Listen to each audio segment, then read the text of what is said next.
Shalom. Call hello, Yahweh Bashim Yahweh Shai, Bahara Kadash, Yahweh Bashim Yahweh Shai, Bahashim Kadash Brakatham. Double honors to our apostles, who are elders who rule well, which are GMS.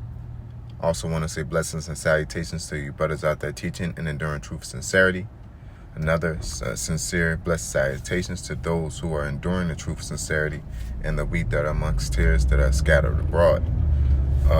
So as you see here, I seen this article, man, and I had to do a lesson on this one, boy. You know what I'm saying? Russia is got some petty, they be on that petty sauce. You know, it says Russia, as you see, it says Cuba, Russia sends help to communist nation after protests. Russian Defense Ministry said on Saturday that it had dispatched nearly 100 tons of humanitarian aid to Cuba. You see, this show you that Babylon be trying to assist the fall of this country, mainly, you know what I'm saying? Not mainly and only, but, you know, specifically with their plight towards them. Babylon, which is America, is putting sanctions on them, pretty much trying to choke and starve them out. But, hey, Russia comes to their aid, all right? It says, this has come after unprecedented street protests over Cuba's worst economic crisis in decades. Yeah, if you really wanted to help, you just send food, not try to help overthrow them. You know, like, let them people do what they want to do. Oh, they're communists and this and that.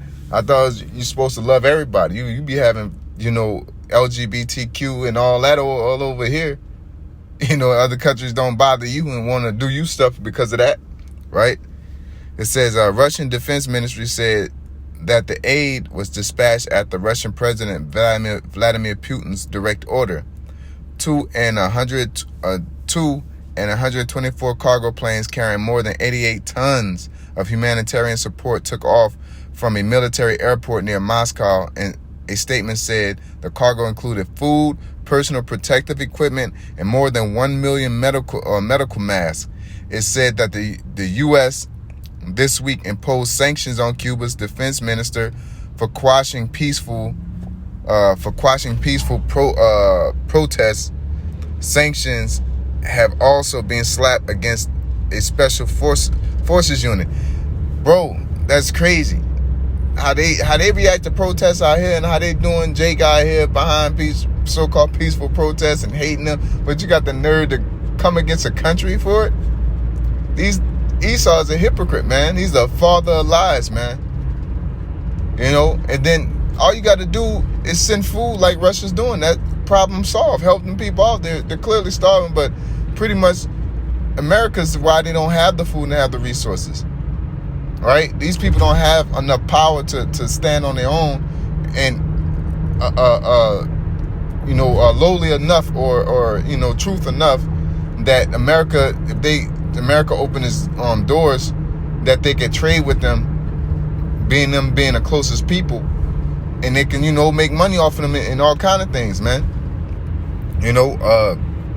And do business with Babylon. But Babylon knows that, and they pretty much cut them off from all ability to sell or buy, man. All right, which why some people believe that the mark of the beast is sanctions, which it is not, because you have to receive it, implantable device into you in order to buy or sell. So that cuts that rhetoric right there. All right, so let me finish this last little bit of the article. All right, and we're gonna get a precept. It says the U.S. this week imposed sanctions on Cuba's defense minister. Slovakia, it says President Joe Biden warned the measure was just the beginning of punitive measures against Havana. All right, on July 11th and 12th, thousands of Cubans took to the streets in 40 cities, shouting freedom.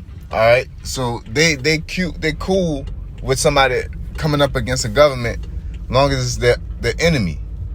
But they present themselves like they're all for peace and all for, you don't want to resist and all that. Resist authority, like authority's always right. But you're in somebody else's country, helping somebody else resist their authority, and more than likely you're the culprit.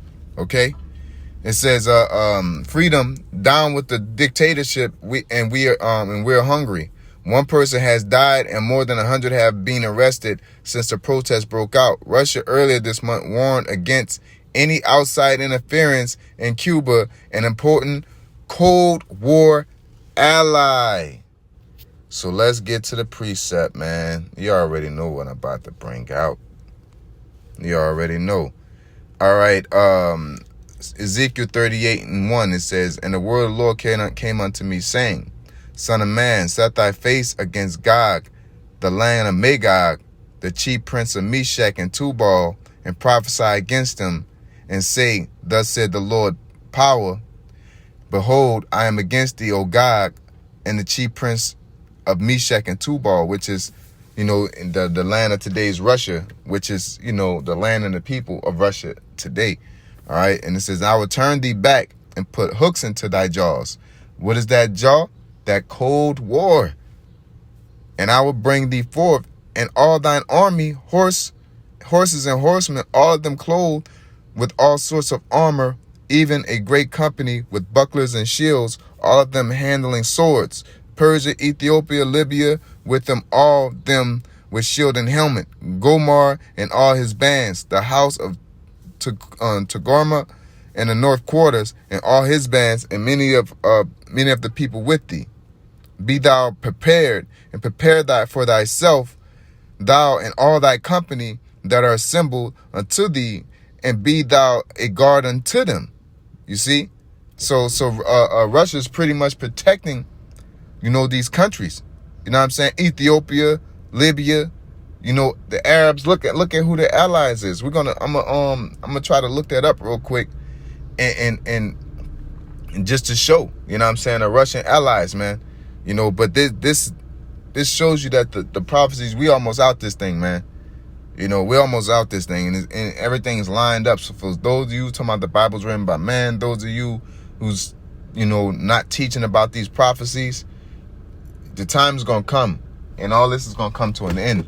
You understand? So there's nothing that people can do about it, nothing that can change.